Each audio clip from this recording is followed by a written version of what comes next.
everyone, welcome back to my channel. My name is Katie and today I'm going to do a book review on The Paper Palace by Miranda Cowely Heller. And I've got my little journal. So I'm going to start off with like a description of it. So it's basically Elle, the main character's name is Elle.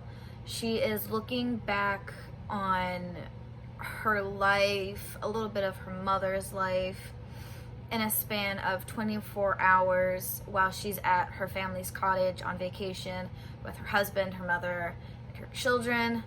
And it basically starts as she's going for a morning swim. She's looking in, after she's coming out of the pond, she's looking in at her house, the empty kitchen table, after they've had a dinner party last night, and goes back to thinking about her entire life and what could have been, and the generational trauma that a lot of women have faced, still continue to face over the past 50 years. I really enjoyed this book. It reminded me a little bit of a Frederick Backman book in terms of reading about like the human experience. Especially with generational trauma, specifically geared towards women. It was very fun to read. It was some parts that I didn't like, and I wish more books would do this when they do sensitive content, kind of like in a movie or TV show, in the beginning of the book saying, hey, trigger warning, explicit content. This book deals with sexual assault and rape against Eleanor as a teenager.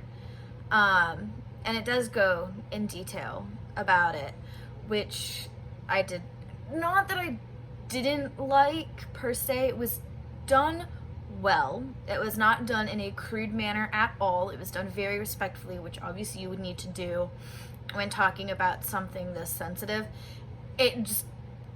I was not expecting this to be reading that. That's pretty much my main critique of it. Other than that, it was extremely fun to read, and going back and forth of, oh, I wish I had done this. Oh, I'm glad I did this. Oh, why couldn't have this turned out this way? And that aspect of life, which I think everybody goes through.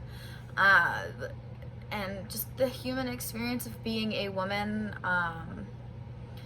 It goes back from, I don't know what place it takes in modern time, but it does go through like the 60s, the 70s, 80s, and 90s, and understanding that women don't really have a voice, and if anything bad happens to you, what do you do to, get this bad thing that happened to you, and being afraid of speaking up.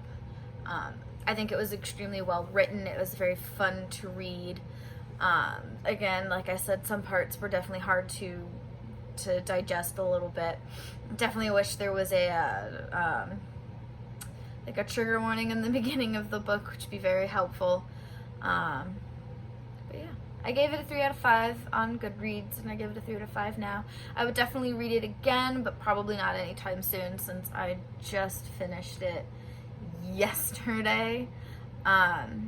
But yeah, if anybody is interested in reading about the human experience and generational trauma, I would definitely read this.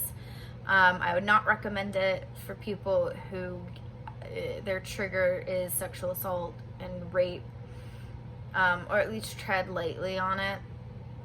But yeah, I enjoyed it. Let me know what you think in the comments if you do read it. Bye.